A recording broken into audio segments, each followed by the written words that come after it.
안녕하세요. 제니리딩입니다. 오늘은 데이비드 A. 싱클레어와 매슈 D. 러플랜트가 지은 노아의 종말입니다. 하버드 의대 수명혁명 프로젝트에 관련된 내용인 것 같아요. 이거는 완전히 제목에 끌려서 제가 구매를 한번 해봤어요. 과연 노화가 없어지는 건가? 아니면 노화를 늦추는 건지 정말 궁금한 것 같아요. 그럼 같이 한번 볼까요? 먼저 차례를 먼저 보겠습니다. 1부 우리가 아는 것 과거 1장 원시 생물 만세 2장 혼란에 빠진 피아니스트 3장 눈먼 관행 2부 우리가 배우고 있는 것 현재 4장 건강하게 장수하는 법 5장 먹기 좋은 알약 6장 원대한 도약 7장 혁신의 시대 3부 우리가 가고 있는 곳 미래 8장 앞으로 벌어질 일들 9장 우리가 나아가야 할 길 네, 이런 내용이 있습니다. 정말 궁금한 것들이 많이 있는 그런 제목들인 것 같아요. 이 책을 전체 다 읽어주는 건 아니고요. 제가 읽으면서 좀 기억하고 싶은 그런 부분들을 골라서 한번 읽어보는 거예요. 그럼 같이 한번 보겠습니다. 지난 10년 사이에 이루어진 가장 유망한 돌파구 중 하나는 면역 억제 요법, 줄여서 면역 요법이다. 면역세포인 T세포는 우리 몸속을 계속 순찰하면서 악성 세포를 찾아내어 종양으로 발전하기 전에 죽인다. T세포가 없다면 우리 모두는 20대에 암에 걸릴 것이다.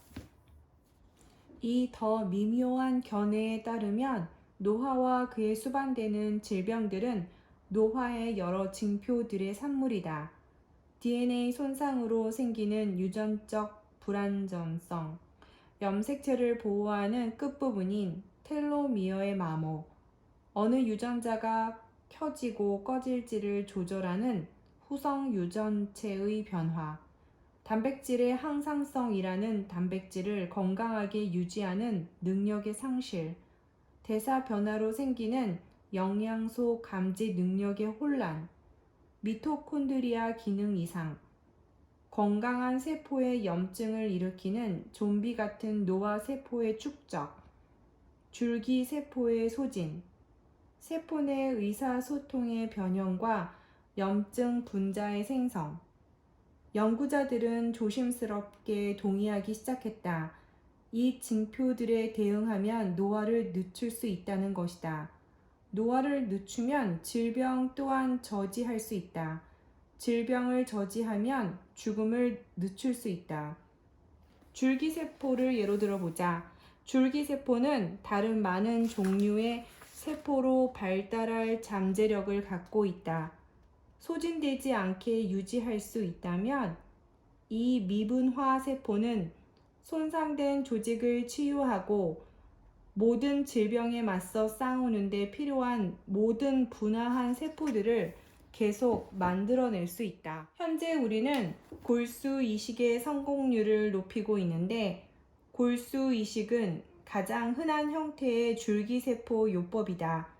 이 줄기세포는 관절질환, 일형 당뇨병, 시력상실, 알츠하이머 병과 파킨슨 병 같은 신경퇴행 질환의 치료에 쓰인다. 이런 줄기세포 기반 치료법들은 삶을 몇 년씩 늘리고 있다. 아주 간단히 말하면 노화는 정보의 상실이다. 세포를 손상시키지 않으면서 장수 유전자들을 활성화할 수 있는 스트레스 요인들이 많다는 사실이다. 특정한 유형의 운동, 간헐적 단식, 저단백질 식단, 고온과 저온 노출 등이 그렇다.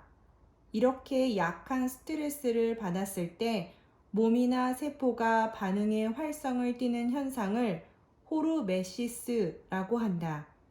호르메시스는 전반적으로 생물에게 좋다. 그 어떤 지속적인 손상도 일으키지 않으면서 이 현상을 유도할 수 있을 때면 더욱 그렇다. 호르메스시스가 일어날 때는 모든 것이 좋다. 그리고 사실 단순히 좋은 차원을 넘어선다. 장수 유전자들이 활성화할 때 생기는 약간의 스트레스가 몸 방어 체계의 나머지 구성원들에게 숨죽이고 보존하고 좀 더 오래 생존을 도모하라고 자극하기 때문이다. 이것이 바로 장수의 출발점이다. 우리는 노화 유전자는 찾아내지 못할 것이다. 물론 노화의 증상들에 영향을 미치는 유전자들은 발견해 왔다. 노화에 맞서 몸의 방어 체계를 제어하는 따라서 자연적, 약학적, 기술적 개입을 통해 노화를 늦추는 경로를 제시하는 장수 유전자들을 우리는 발견해 왔다. 1970년대에 발견되어 암에 맞선 전투에서 좋은 표적이 되어 온 종양 유전자와 달리 우리는 노화를 일으키는 유전자는 찾아내지 못했다. 그리고 찾아내지 못할 것이다. 우리 유전자는 노화를 일으키도록 진화하지 않았기 때문이다. 사람의 일란성 쌍둥이 또한 유전체는 동일하지만 후성 유전적 힘을 통해 서로 전혀 다른 방향으로 발달할 수 있다. 늙는 속도까지 달라질 수 있다. 쌍둥이 중 한쪽은 흡연자고 다른 쪽은 비흡연자일 때 두 사람의 사진을 나란히 놓으면 이 사실이 명확히 드러난다. DNA는 여전히 대체로 거의 같지만 흡연자는 눈밑이 더 처지고 양쪽 뺨이 더 늘어지고 눈가와 입가의 주름이 더 많다. 나이는 똑같은데 분명히 더 빨리 늙고 있다. 일란성 쌍둥이 연구들은 유전자가 장수에 미치는 영향이 10에서 25%라고 본다. 어느 뭐로 보나 놀라울 만치 낮은 비율이다.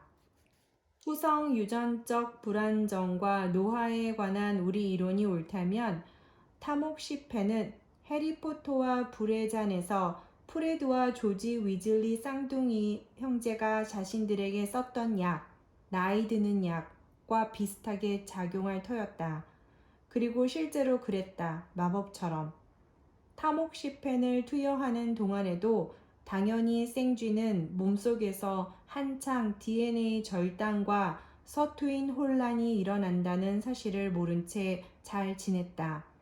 그런데 몇 달 뒤 내가 호주의 연구실에 가 있는데 우리 연구실의 동물들을 돌보고 있던 박사 후 연구원이 전화를 했다. 생쥐 한 마리가 몹시 아파요. 고이 보내줘야 할 것 같아요.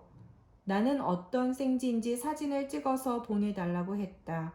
휴대전화로 온 사진을 보았을 때 나는 저도 모르게 웃음을 터뜨렸다. 아픈 게 아니야. 늙은 거야. 교수님, 잘못 아신 것 같은데요? 같은 우리에 있는 한 배의 자매들은 너무나 멀쩡하거든요. 그녀가 혼란스러워하는 것은 이해할 수 있었다. 보통의 실험실 생쥐는 16개월 즈음에는 여전히 털이 굵고 꼬리가 튼실하고 근육질이고 귀가 통통하고 눈이 맑다. 나이가 같지만 타목시펜 촉발 아이스 생쥐는 털이 더 가늘면서 희끗하고 등이 굽고 귀가 종이장처럼 얇고 눈이 흐릿했다. 여기서 핵심 교훈은 이것이다. 우리가 노화의 원인이라고 가장 많이 언급되는 것들 중 그 어느 것에도 영향을 끼치지 않으면서 생쥐를 늙게 할 수 있었다는 것이다. 우리는 세포의 돌연변이를 일으키지 않았다. 텔로미어를 건드리지 않았다. 미토콘드리아를 방해하지 않았다. 줄기세포를 직접 소진시키지 않았다. 그런데도 아이스 생쥐는 체중과 미토콘드리아 활성과 근력이 줄어들고 백내장과 관절염과 치매와 골다공증이 심해지고 쇠약해졌다. 노화의 이 모든 증상들, 사람과 마찬가지로 생쥐를 죽음이라는 벼랑 끝으로 내모는 조건들은 돌연변이가 아니라 DNA 손상 신호의 결과로 나타난 후성 유전적 변화 때문에 생기고 있었다. 우리는 생쥐에게 이 모든 증상들을 부여하지 않았다. 노화를 주었을 뿐이다. 그리고 무언가를 줄 수 있었다면 빼앗을 수도 있다. 모두 같은 생명나무의 열매들. 돌투성이 흙을 뚫고 튀어나오는 거대한 좀비의 울퉁불퉁한 손처럼 오래된 강털 소나무들이 캘리포니아 화이트 산맥에 이슬 맺힌 아침 해를 배경으로 인상적인 모습을 드러내고 있다. 이 나무들 중에서 가장 오래된 것은 이집트 피라미드가 세워지기 전, 스톤헨지가 세워지기 전, 마지막 털메머드가 사라지기 전부터 살고 있었다. 그들은 모세, 예수, 무함마드, 부처가 활동할 때도 살았다.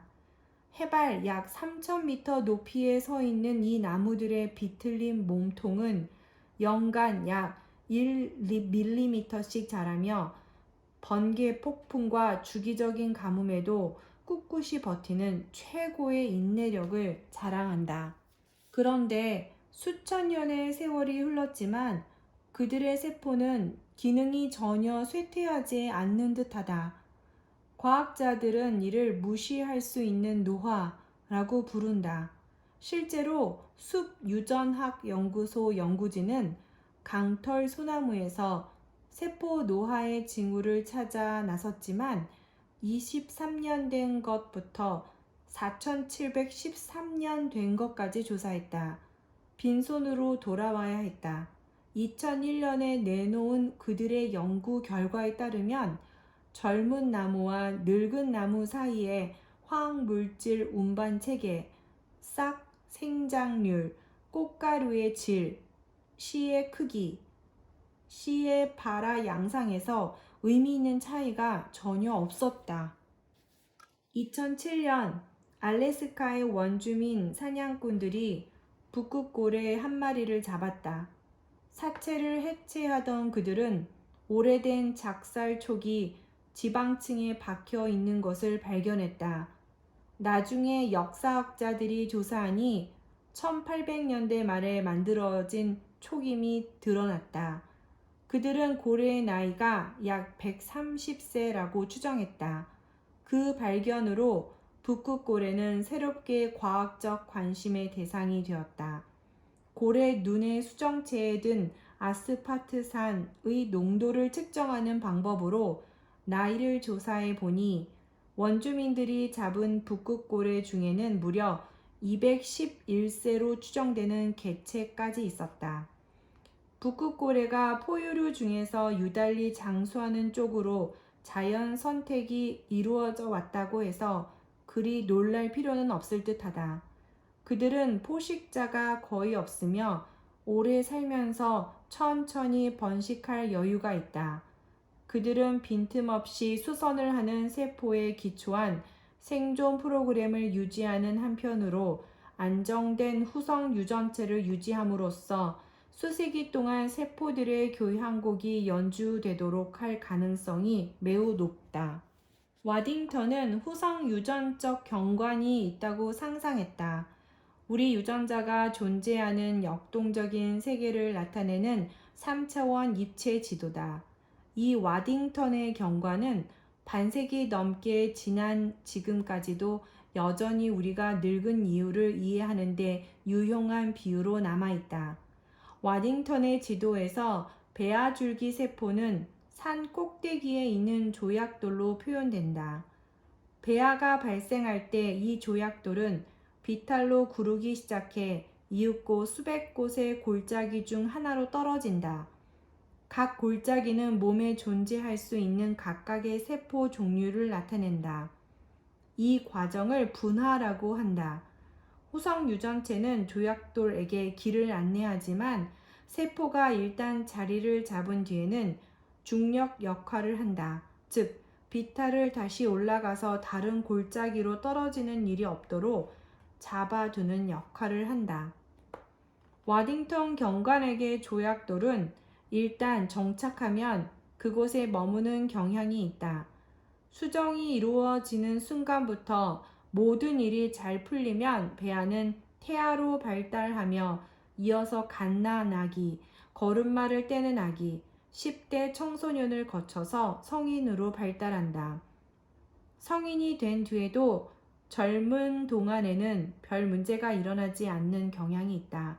그러나 시계는 계속 째깍거리고 있다.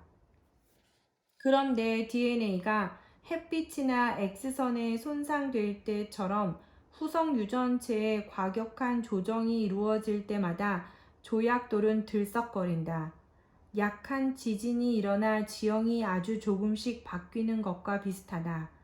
시간이 흐르면서 지진이 반복되고 산이 침식됨에 따라 옆쪽 비탈로 튀어 올라서 새로운 골짜기로 들어가는 조약돌들이 나타난다.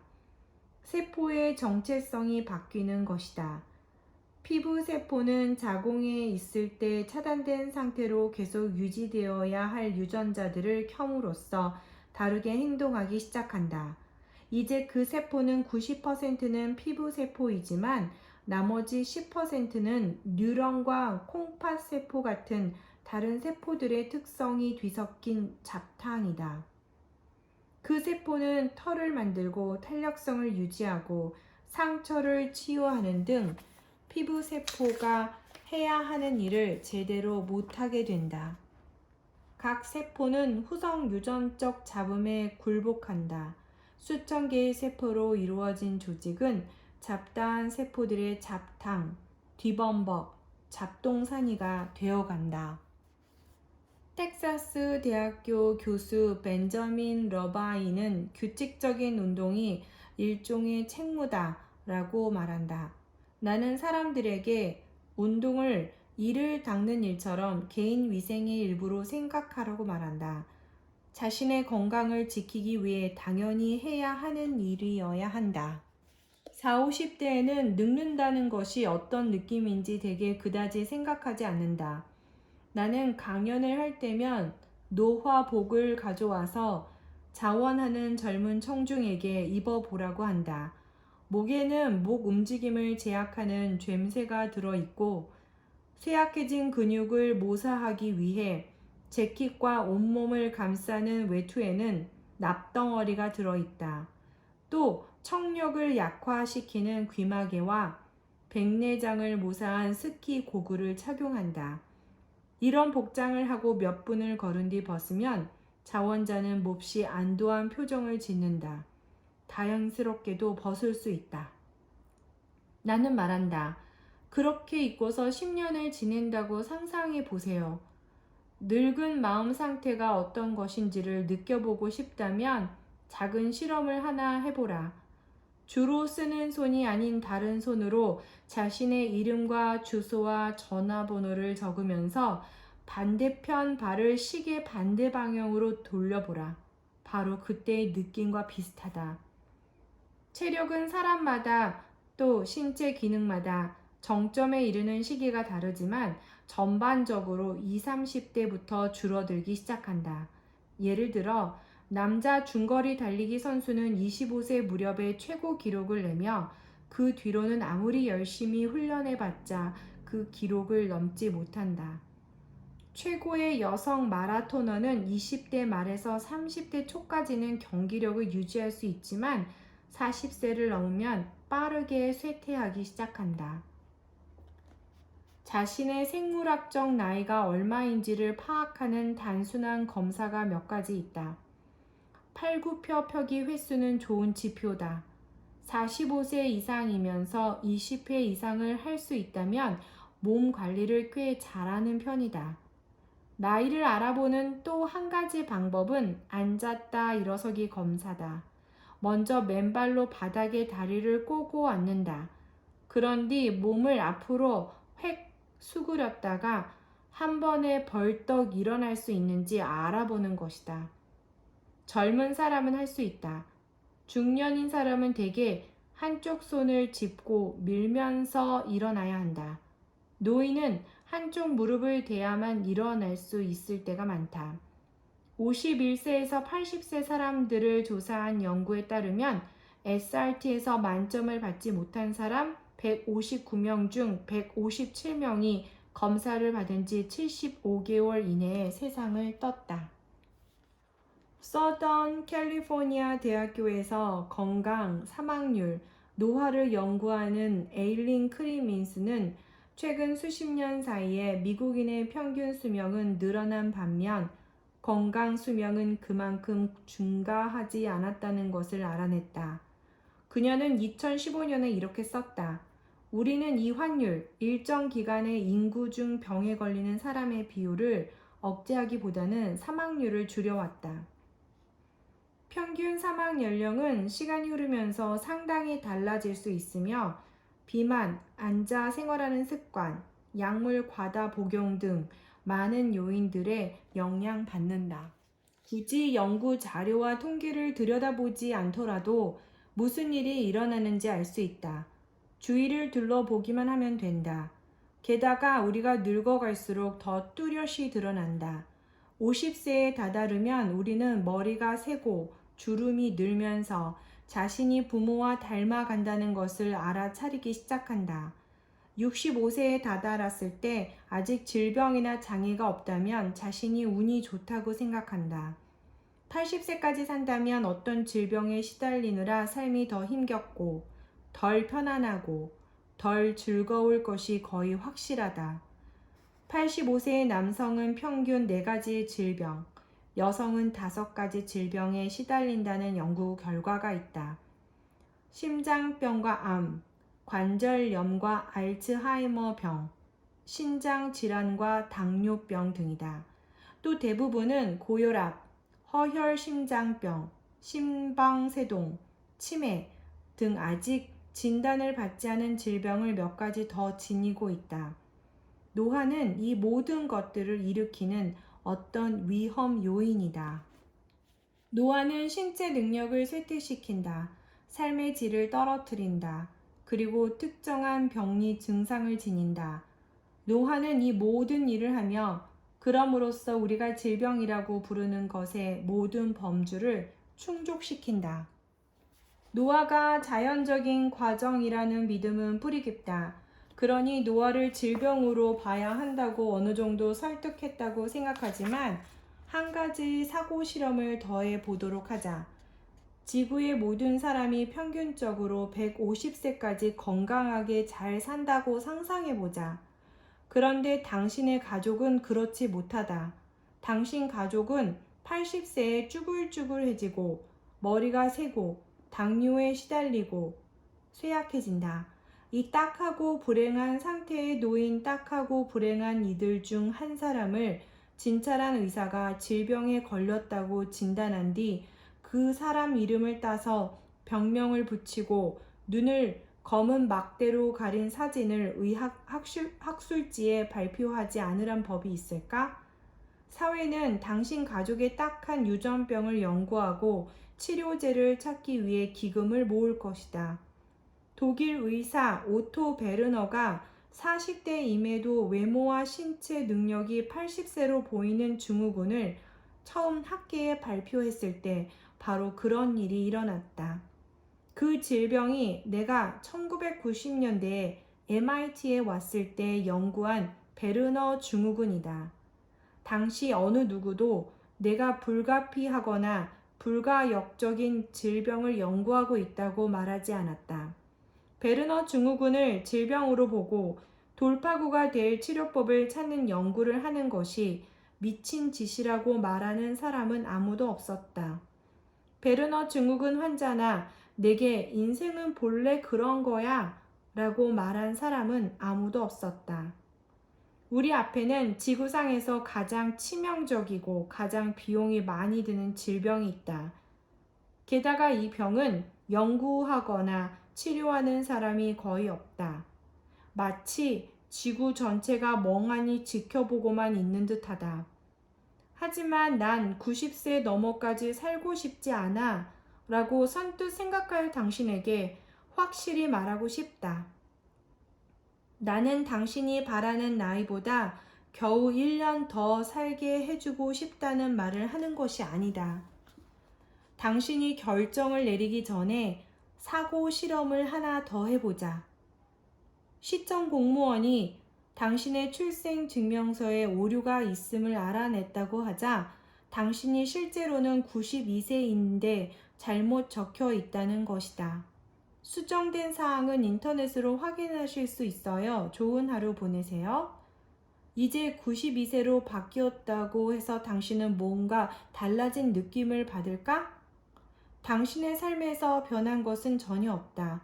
그저 증명서에 적힌 숫자 몇 개만 달라졌을 뿐이다. 갑자기 자살하려는 충동을 느낄까? 물론 그렇지는 않을 것이다. 우리가 건강하고 활기차게 지내는 한, 신체적으로, 정신적으로 젊다고 느끼는 한, 나이는 중요하지 않다. 32세든 52세든 92세든 마찬가지다. 미국의 중년과 노년의 사람들은 대부분 자기 나이보다 10에서 20세 젊다고 느낀다고 한다. 아직 건강하다고 느끼기 때문이다. 그리고 자기 나이보다 젊다고 느끼면 더 나이 들었을 때의 사망률이 더 낮고 인지력 또한 덜 쇠퇴하는 경향이 있다. 일종의 선순환이다. 계속 그런 상태를 유지하는 한 그렇다. 건강하게 장수하는 법. 적게 먹어라. 25년 동안 노화를 연구하고 수백 편의 논문을 읽은 내가 할 수 있는 조언이 하나 있다면, 즉, 건강하게 더 오래 살 확실한 방법, 지금 당장 수명을 최대화하는 데 쓸 수 있는 방법을 하나 꼽으라면 바로 이것이다. 적게 먹어라. 영양실조에 걸리라는 말이 아니다. 굶주림에 시달리라는 말이 아니다. 그런 방식은 더 나은 여생을 살기는커녕 더 오래 사는 길도 아니다. 그러나 절식 또는 단식이 풍요로운 세상에서 우리 대부분이 허용할 수 있는 것보다 더 자주 몸을 결핍 상태로 두는 것은 분명히 우리의 건강과 장수에 좋다. 더 최근인 20세기로 들어선 직후에 파리 의학 할리모안 원장 알렉산드르 게노는 절식 생활로 유명세를 얻었다. 당시 사람들은 그를 조롱했다고 한다. 그 시절에는 허기가 건강하게 해줄 것이라는 그의 추측을 뒷받침할 과학적 증거가 전혀 없었다. 그의 직감만 있을 뿐이었다. 그러나 그는 그들 중 어느 누구보다 더 오래 살았다. 그는 102세까지 장수했다. 심한 절식이 생애에 미치는 효과를 최초로 과학적으로 살펴보기 시작한 것은 1차 세계대전 막바지였다. 평생 함께 생화학을 연구한 라피엣 맨덜과 토머스 오스본, 비타민 A의 공동 발견자들은 에드나 페리와 공동으로 생애 초기에 먹이가 부족한 탓에 제대로 자라지 못한 쥐 암컷들이 풍족하게 먹은 암컷들보다 훨씬 더 오래 산다는 것을 발견했다. 1935년 지금은 유명한 인물이 된 클라이브 맥케이라는 코넬 대학교 교수는 그 증거를 토대로 후속 연구를 했다. 그는 소화가 안 되는 섬유질, 사실상 마분지를 20% 섞인 먹이를 준 생쥐가 일반적인 먹이를 먹인 생쥐보다 상당히 더 오래 산다는 것을 보여주었다. 그 뒤로 80년에 걸쳐 수행된 연구들을 통해 다양한 생물에서 영양실조 없는 열량 제한이 장수로 이어진다는 결과가 반복해서 나왔다. 그 뒤로 열량이 건강과 수명에 미치는 영향을 알아보기 위해 수백 건의 생쥐 연구가 주로 수컷을 대상으로 이루어졌다. 열량 제한은 효모에게도 효과가 있다. 나는 1990년대 말에 처음으로 그렇다는 것을 알아차렸다. 포도당을 덜 먹인 효모는 더 오래 살았고 DNA가 유달리 압축되어 있었다. 1978년 100세를 넘는 장수자들이 많은 것으로 유명한 오키나와 섬에서 생물 노년학자 가가와 야스오는 섬 학생들이 일본 본토 아이들에 비해 열량 섭취량이 3분의 2에 못 미친다는 것을 알았다. 또 본토 성인에 비해 오키나와 성인은 열량 섭취량이 약 20% 적어서 더 마른 편이었다. 가가와는 오키나와 사람이 수명이 더 길 뿐 아니라 건강 수명 또한 더 길다는 것을 발견했다. 뇌혈관 질환, 악성 종양, 심장병을 앓는 사람이 훨씬 적었다. 간헐적 단식 또는 주기적 단식. 간헐적 단식, 정상적으로 식사를 하다가 주기적으로 식사를 중단하는 방식은 혁신적인 새로운 건강 유지 방식이라고 묘사되곤 한다. 그러나 UCLA의 내 친구 발터 롱고가 간헐적 단식의 혜택을 설파하기 오래전부터 거의 한 세기 내내 과학자들은 주기적인 열량 제한의 효과를 연구하고 있었다. 금식 연구를 통해 알아난 지식을 현대 생활에 적용하려고 시도할 때 우리는 열량 제한을 지속 가능하게 할 수 있는 방법이 수십 가지는 된다는 것을 알게 된다. 그중 상당수는 주기적 단식이라는 범주에 속한다. 줄고 굶는 것이 아니라 그 시간 중 일부만 허기지게 함으로써 우리 생존 회로를 활성화하는 것이다. 영양실조를 일으키지 않는 주기적 단식법은 거의 모두 더 오래 더 건강하게 살게 하는 쪽으로 장수 유전자를 활성화할 가능성이 높다. 육식을 줄여라. 우리는 아미노산이 없으면 금방 죽을 것이다. 아미노산은 인체 내 모든 단백질의 기본 구성단위 역할을 하는 유기화합물이다. 아미노산, 특히 우리 몸에서 합성할 수 없어 음식으로 섭취해야 하는 9가지 필수 아미노산이 없다면 우리 세포는 생명 활동에 필요한 효소를 만들 수 없다. 육류에는 이 9가지 필수 아미노산이 다 들어있으며 또 에너지를 수월하게 제공한다. 하지만 거기에는 대가가 따른다. 사실 꽤 많은 대가를 치러야 한다. 윤리적으로 육식을 어떤 관점에서 보든 간에 육류는 매우 위험하기 때문이다. 우리 몸에 말이다.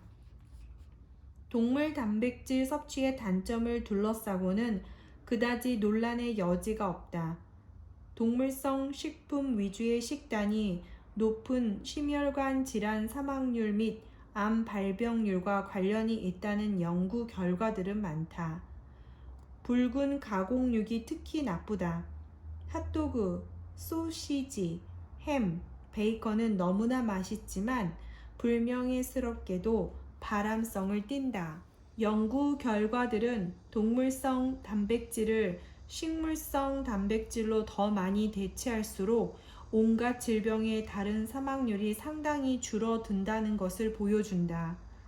에너지의 관점에서 볼 때 좋은 소식은 식물성 단백질 섭취만으로 모든 아미노산을 얻을 수 있다는 것이다. 안 좋은 소식은 대다수 육류와 무게로 비교했을 때 식물 섭취로 얻을 수 있는 아미노산 양이 더 적다는 것이다. 채식주의자가 육식을 하는 사람보다 심혈관 질환과 암에 걸리는 비율이 상당히 낮은 이유를 설명해 줄 수 있다.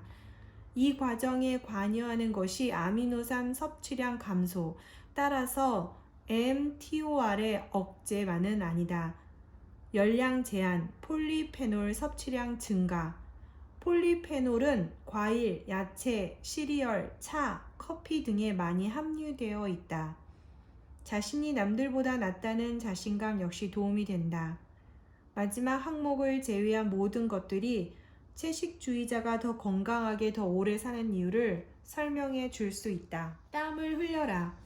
운동 습관이 저마다 다른 성인 수천 명의 혈구에 있는 텔로미어를 조사했더니 한 가지 놀라운 상관관계가 드러났다. 운동을 더 많이 하는 사람일수록 텔로미어가 더 길었다. 그리고 미국 질병통제예방센터의 지원을 받아 2017년에 발표된 한 연구 결과에 따르면 운동을 더 많이, 적어도 일주일에 5일 30분씩 달리기를 하는 것에 해당하는 수준으로 한 사람이 앉아서 생활하는 사람보다 거의 10년 이상 젊어 보이는 텔로미어를 지녔다고 한다. 그런데 운동을 하면 왜 텔로미어의 마모가 느려지는 것일까? 장수 유전자가 작동하는 방식, 고대의 생존 회로 동원을 생각하면 이 모든 것이 이해가 간다. 우리 세포가 생존 모드에 들어가도록 장수 유전자를 활성화하는 방법이 음식 섭취량을 줄이고 대부분의 식단에 많이 들어있는 아미노산의 양을 줄이는 것만 있는 것은 아니다. 정의상 운동은 몸에 스트레스를 주는 활동이다. 운동은 NAD 농도를 증가시키며 NAD 농도 증가는 생존 회로를 활성화하고 생존 회로가 활성화하면 에너지 생산량과 근력이 늘면서 산소를 운반하는 모세혈관이 더 성장한다. 장수 조절 인자인 AMPK, mTOR, 서투이는 모두 열량 섭취에 상관없이 운동을 통해 새 혈관을 생성하고 심장과 폐를 더 건강하게 하고 몸을 더 튼튼하게 하고 텔로미어를 늘리는 올바른 방향으로 조절된다. 한가로이 걷는 것과 경쾌하게 달리는 것은 다르다. 수명 유전자들을 전면적으로 가동하려면 강도가 중요하다. 메이오 병원의 연구진은 연령 집단별로 서로 다른 운동을 하도록 한 뒤 효과를 조사했다. 많은 유형의 운동들이 건강에 유익한 효과를 일으키긴 했다. 하지만 건강을 개선하는 유전자들을 가장 많이 참여시키는 운동은 고강도 인터벌 트레이닝이었다. 인터벌 트레이닝은 강한 운동 사이에 가벼운 운동을 섞어 반복하는 방식이다. 심장 박동수와 호흡률을 상당히 높이는 운동이다. 나이든 사람일수록 효과가 더 좋았다. 힘들다는 느낌이 들 때까지 격렬하게 운동하라. 빠르고 깊이 호흡을 하면서 최대 심장 박동수의 70에서 85%로 뛰어야 한다. 땀을 흘려야 하고 숨을 고르지 않고서는 몇 마디 이상 말할 수 없을 정도로 해야 한다. 이것이 저산소증 반응이며 영구히 피해를 입지 않으면서 몸의 노화 방어 체계를 활성화할 만큼 스트레스를 일으키는 아주 좋은 방법이다. 운동할 때 활성을 띠는 장수 유전자들 중 상당수가 텔로미어 연장, 세포에 산소를 전달하는 새 모세혈관 형성, 산소를 태워서 화학 에너지를 생산하는 미토콘드리아의 활성 강화 같은 운동의 건강 혜택을 책임지고 있다는 것이다. 운동은 그 유전자들을 켬으로써 세포 수준에서 우리를 다시 젊게 만든다. 열량 제한이 작동하려면 허기를 느껴야 한다. 알베르트 아인슈타인 의과대학의 둥숑차이가 최근에 내놓은 연구 결과에 따르면 허기가 뇌에서 장수 호르몬을 분비하는 유전자들을 활성화하는 데 도움을 주기 때문이다. 단식과 운동을 결합하면 수명이 더 늘어나지 않을까? 확실히 그렇다. 양쪽을 다 하고 있다면 축하한다. 제대로 잘하고 있는 것이다. 몸을 차갑게 하라. 몸을 편안하지 않은 온도에 노출시키는 것이 장수 유전자를 켜는 매우 효과적인 방법이기 때문이다. 항상성, 즉 생물이 안정된 평형 상태를 추구하는 경향은 보편적인 생물학 원리 중 하나다. 사실상 생존 회로를 인도하는 힘이다. 따라서 어디에서든 그것을 볼 수 있다. 추울 때 특히 그렇다. 좀 춥게 지냄으로써 갈색 지방에 든 미토콘드리아를 활성화하는 것이다. 가장 좋은 방법은 아주 간단할 수 있다. 추운 곳에서 운동을 하면 갈색 지방 조직이 급격히 늘어나는 듯하다. 잘 때 창문을 열어두거나 얇은 이불만 덮고 자는 것도 도움이 될 수 있다. 추위에 노출하는 쪽을 택한다면 적당히 노출하는 것이 핵심이다. 단식과 마찬가지로 벼랑 끝에 가까이 다가가지만 그 너머로는 가지 않는 이들이 가장 큰 혜택을 얻을 가능성이 높다. 저체온증은 건강에 좋지 않다. 동상도 마찬가지다. 그러나 소름, 딱딱거리는 이, 떨리는 팔은 위험한 상태가 아니다.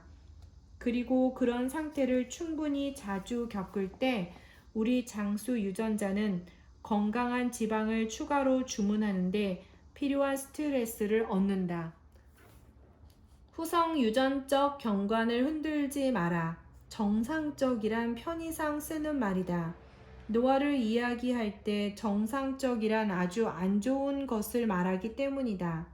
서투인이 많은 재앙들, 특히 이중 나선 DNA를 끊는 재앙들에 반응해야 할 때 이런 후성 유전적 신호 전달자들은 자기 자리를 떠나서 DNA 끊김이 일어난 유전체 쪽으로 가야 한다. 그런 뒤에 원래 자리로 돌아간다. 그러나 제자리를 못 찾아갈 때가 있다. 우리는 모든 DNA 손상을 막을 수 없다. 세상에는 손상을 일으키는 요인들이 아주 많다. 먼저 담배를 생각해 보자. 흡연자가 매일 몸에 집어넣는 수천 종류의 치명적인 화학물질, 혼합물만큼 후성 유전체에 해를 끼치는 합법적인 물품은 그리 많지 않다. 흡연자가 더 빨리 늙는 듯한 이유가 하나 있다. 정말로 더 빨리 늙기 때문이다. 사람과 자동차가 우글거리는 도시 지역에서는 숨을 쉬는 것만으로 DNA의 손상이 일어날 수 있다. 또 많은 플라스틱 병과 일회용 포장 용기를 비롯한 플라스틱에 들어있는 PCB, 폴리여마 바이페닐 같은 화학 물질도 조심하는 편이 현명할 것이다. 플라스틱을 전자레인지에 넣지 말도록 하자. PCB가 더 많이 빠져나온다. 폭죽에서부터 가정용 프린터의 노란 잉크에 이르기까지 온갖 용도로 쓰이는 아닐린 옐로 같은 아조, 염료 역시 우리 DNA를 손상시킬 수 있다. 그리고 유기할로겐 화합물, 용매, 세정제, 살충제, 유압유로 쓰이는 할로겐 원자가 된 화합물도 유전체에 손상을 일으킬 수 있다. 우리가 먹고 마시는 것들 중에서도 DNA에 손상을 일으키는 것이 많다. 몇몇 맥주, 대다수 절인 고기, 특히 요리한 베이컨 등 아질산 나트륨 처리를 한 식품에 N니트로소화물이 들어있다는 것은 반세기 전부터 알려져 있었다. 그 뒤로 수십 년이 흐르는 동안 우리는 이 화합물이 강력한 발암 물질임을 알게 되었다. 또 방사선이 있다. 이런 이야기를 듣고 있자면 DNA 끊김과 그에 따른 후성 유전적 결과를 완전히 피하기란 불가능하다는 생각이 들 것이다. 그 생각이 맞다. DNA를 복제하는 자연스러우면서 필요한 활동조차 DNA 끊김을 일으킨다. 매일 우리 몸 전체에서 수조 번 그런 일이 벌어진다. 바다 밑에 설치한 납상자 안에 들어가 살지 않는 한 우리는 라돈 입자나 우주 복사선을 피할 수 없다. 현대에는 가장 자연적인 생활 습관을 지닌다고 해도 이런 유형의 DNA 손상을 피할 수가 없다. 노벨상을 받은 물리학자 리처드 파이먼은 그 교훈을 간결하게 표현한 바 있다. 지금까지 생물학에서 죽음의 불가피성을 시사하는 그 무엇도 발견되지 않았다. 그래서 나는 죽음이 결코 불가피하지 않으며 생물학자들이 우리에게 그 불행을 안겨주는 원인을 발견하는 것은 시간 문제일 뿐이라고 본다. 그 말이 맞다. 삶이 끝나야 한다고 말하는 생물학적, 화학적, 물리학적 법칙 따위는 없다. 물론 노화는 엔트로피의 증가, 무질서로 나아가는 정보 상실이다. 그러나 생물은 다친 개가 아니다. 생명은 중요한 생물학적 정보를 보존하고 우주의 어딘가에서 에너지를 흡수할 수 있는 한 영구히 존속할 수 있다. 우리가 내일 당장 불멸의 존재가 될 수 있다는 말이 아니다. 1903년 12월 18일에 달까지 곧장 날아갈 수 없었던 것과 마찬가지다. 과학은 작은 걸음을 딛거나 큰 걸음을 디디면서 나아가지만 언제나 한 번에 한 걸음씩 내딛는다. 최근에는 고혈당이 후성 유전 시계를 가속시킬 수 있다는 연구 결과들이 나오고 있다. 주로 앉아서 생활하는 이들이 점점 늘고 전 세계 슈퍼마켓에서 설탕과 탄수화물로 뒤범벅된 식품이 늘어남에 따라 해마다 380만 명이 고혈당 때문에 때에 이른 죽음을 맞이하고 있다. 이런 죽음은 빠르고 자비롭게 일어나지 않는다. 실명, 콩팥 기능 상실, 즉 신부전, 뇌졸중, 낫지 않는 발 상처, 다리 절단을 수반하는 끔찍한 양상으로 일어난다. 백색 지방 조직은 20대에는 하얗게 보이지만 중년에는 옅은 파란색을 띠고 노년에는 짙은 남색을 띈다. 겁나는 소식이다. 몸에 이런 노화세포가 많다는 것은 노화가 더욱 세게 우리를 옥죄고 있다는 명확한 표시이기 때문이다. 노화세포는 적게 있어도 몸 전체의 혼란을 야기할 수 있다. 분열을 멈추긴 했지만 노화세포는 사이토카인이라는 단백질을 계속 분비한다. 이 단백질은 염증을 일으키고 대식세포라는 면역세포를 끌어들여서 조직을 공격하게 만든다. 만성 염증은 몸의 건강을 악화시킨다. 다발경화증, 염증성 창자병, 건선을 앓는 사람들에게 한번 물어보라. 이 질병들은 사이토카인 단백질이 지나치게 많아지는 현상과 관련이 있다. 또 염증은 심장병, 당뇨병, 치매를 악화시킨다. 염증이 노화 관련 질환의 진행에 너무나 핵심적인 역할을 하므로 과학자들은 그 과정을 아예 염증성 노화라고 부르곤 한다. 그리고 사이토카인은 염증만 일으키는 것이 아니다. 다른 세포들까지 좀비로 만든다. 마치 세포 수준에서 종말론적인 세상이 펼쳐지는 듯하다. 그런 세상이 펼쳐질 때 주변 세포가 종양으로 변해서 퍼지도록 자극하기까지 한다. 예전 50은 지금 50과 달랐다. 이런 날이 온다고는 도저히 상상하기가 어렵다고 이해할 수 있다. 우리는 의료가 어떠해야 하는지, 그리고 인간의 삶이 어떠해야 하는지를 놓고 기대감만 높이면서 오랜 세월을 보냈다. 많은 사람들에게는 그저 말도 안 돼 라고 말하며 신경 끄는 편이 더 속 편할 수 있다. 그러나 사실 우리 대부분은 삶에서 기대하는 것과 노화가 실제로 의미하는 것에 관한 관점 바꾸기를 생각보다 꽤 잘한다. 톰 크루즈를 떠올려 보라. 20대 중반의 영화 탑건의 주인공을 맡아 스타가 되었던 그는 50대 말에 들어선 지금까지 불끈 솟아오른 근육과 주름이 아주 적은 이마 옆으로 곧은 검은 머리를 흩날리면서 일하고 있다. 그냥 활동하고 있는 것이 아니다. 오랫동안 훨씬 더 젊은 배우들이나 했던 바로 그런 활동을 하고 있다. 그는 여전히 위험한 스턴트 장면 중 상당수를 직접 한다. 좁은 골목길에서 모터바이크를 타고 질주하고 이륙하는 비행기 바깥에 매달리고 세계에서 가장 높은 건물 꼭대기에 매달리고 고공 낙하를 한다. 요즘에는 50세는 새로운 30세야 라는 말을 너무나 쉽게 하지 않는가?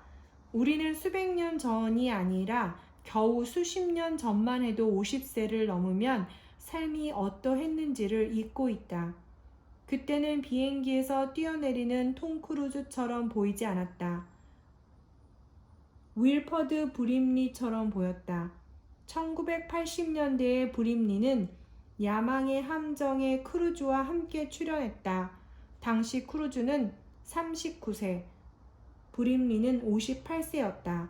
그런데 이미 바다 코끼리처럼 수염이 덥수룩하고 머리가 새하얀 노인이었다. 장벽은 무너졌다. 그리고 앞으로 계속 무너질 것이다. 다음 세대에는 60대와 70대 영화배우가 고속으로 모터바이크를 타고 달리고 고공 낙하를 하고 허공 높이 발차기를 하는 모습을 을에 보게 될 것이다. 60세는 새로운 40세가 될 것이기 때문이다. 그 뒤에는 70세가 새로운 40세가 될 것이다. 그런 식으로 쭉 이어질 것이다. 물론 어느 한 기술이 막다른 골목으로 이어질 수 있다는 것은 분명하다.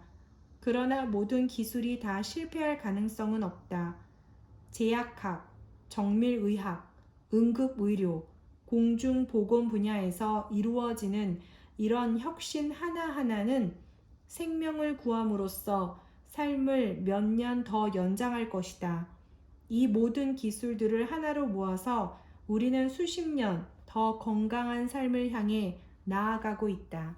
일단 사람들이 노화가 삶의 불가피한 일부라고 받아들이지 않기 시작한다면 자기 자신을 더 잘 돌보게 될까? 나는 분명히 그럴 것이라고 본다. 내 가족과 친구들은 대부분 이미 그런 듯하다. 그들은 건강과 삶을 유지시키는 몸의 생화학 체계들을 계속 지켜보고 후성 유전적 잡음을 줄이는 생명의학적, 기술적 혁신의 얼리 어답터가 되는 길을 택했다. 그 뒤로 열량을 덜 섭취하고 동물성 아미노산을 덜 먹고 운동을 더 하고 온열 중성대를 벗어남으로써 갈색 지방의 중식을 자극하는 생활 습관을 추구하는 경향이 뚜렷해졌다. 갈수록 심해지는 부와 수명 양극화. 1970년대의 미국 상류층이었다면 더 풍요로운 삶을 누렸을 뿐 아니라 더 오래 살았다. 경제적으로 위쪽 절반에 속한 이들은 아래쪽 절반에 속한 이들보다 평균 1.2년을 더 살았다. 2000년대 초에는 이 격차가 대폭 증가했다. 소득 수준이 위쪽 절반에 속한 이들은 거의 6년을 더 산다고 예측할 수 있었고 2018년경에는 이 격차가 더욱 벌어졌다. 가장 부유한 10%는 가장 가난한 10%보다 13년을 더 산다고 추정된다. 이 격차가 미칠 영향은 아무리 강조해도 지나치지 않을 것이다. 부유한 이들은 더 오래 살 뿐 아니라 더욱더 부유해지고 있다. 그리고 물론 더욱 부유해질수록 더욱 오래 산다. 늘어난 횟수만큼 집안의 사업을 경영할 시간이 늘어나고 투자를 관리하는 시간이 늘어나면서 부 역시 기하급수적으로 증가한다. 부자들은 기업에만 투자하는 것이 아니다. 부자는 세계 최고의 의사, 미국의 5대 명의라고 일컬어지는 의사들을 다 만난다는 뜻이다. 영양사, 개인 트레이너, 요가 지도자, 최신 의료법을 줄기세포 주사, 호르몬, 장수 약물을 두루 다 접한다. 이 말은 그들이 더 건강하게 더 오래 산다는 뜻이며 그 덕분에 그들은 살면서 더욱 많은 부를 쌓을 수 있다. 부의 축적은 그들이 운 좋게 올라탈 수 있었던 집안의 선순환을 일으켜왔다. 나는 지구의 인구가 더 많아지는 미래를 생각할 때 세계 인구 중 더 많은 이들이 전보다 더 잘 사는 세상을 훨씬 더 쉽게 상상하게 된다. 그런 식으로 꿈을 꾸라고 과학이 내게 재촉하기 때문이다. 하지만 왜일까? 인구가 더 많아지고 수명이 더 늘어나는데 더 잘 살게 되는 이유는 무엇일까? 거기에는 아주 많은 요인들이 관여한다. 모든 연령의 인적 자본 연결망에서 나오는 혜택도 그중 하나다. 이것을 한 단어로 표현하라고 한다면 나는 이렇게 말하겠다. 노인들이라고. 임신과 육아 기회의 창이 훨씬 더 길어진다면 여성 수십억 명이 합류함으로써 이 군대는 더욱 늘어날 수 있다. 우리 연구실에서 이루어지는 동물 연구는 출산 가능 연령이라는 기회의 창이 10년까지 늘어날 수 있음을 시사한다. 이 전망은 흥분을 불어일으킨다. 미국 여성 중 43%가 거의 대부분 육아의 부담을 지느라 일정 기간 경력이 중단되고 있기 때문이다. 다시 직장으로 돌아오지 못하는 이들도 많다. 여성의 수명과 가임 기간이 길어진다면 이를 쉴 때의 여파 또한 비교적 약해질 것이다. 금세기가 끝날 즈음에는 수많은 사람들, 특히 여성들이 육아와 일 사이에서 어쩔 수 없이 선택해야 했던 암울한 시대를 돌아보면서 안타까워할 것이 거의 확실하다. 네, 이렇게 해서 하버드 의대 수명 혁명 프로젝트 노아의 종말을 다 읽게 되었습니다. 우리 노아는 자연스러운 게 아니라 하나의 질병 중에 하나다라는 거를 조금 다른 시각으로 좀 보게 되었고요. 그 다음에 노화를 좀 늦추기 위해서는 우리의 생활도 조금 바꾸고, 그 다음에 위험에 노출되지 않도록 좀 노력을 많이 해야 되겠다라는 그런 생각을 많이 했어요. 평소 때 그냥 고기도 막 탄 것도 그냥 먹고, 그 다음에 플라스틱 이용도 아무 생각 없이 사용하고 했었는데, 그런 사소한 것 하나하나를 신경 써서 생활한다면 노화를 조금 더 늦추고 건강하게 살 수 있다라는 것을 저 스스로 많이 느꼈습니다. 정말 정말 저한테 생각을 많이 하게 한 정말 좋은 책이었던 것 같아요. 다음으로 읽을 책은요, 세계 미래 보고서 2050. 과연 2050년, 지금으로부터 30년 후에 미래는 어떻게 변할 것인지 궁금해서 이 책을 직접 한번 선택을 한번 해보았습니다. 다음에 저와 계속해서 책을 읽고 싶다면 좋아요 그리고 구독 눌러주세요. 다음에 또 만나요.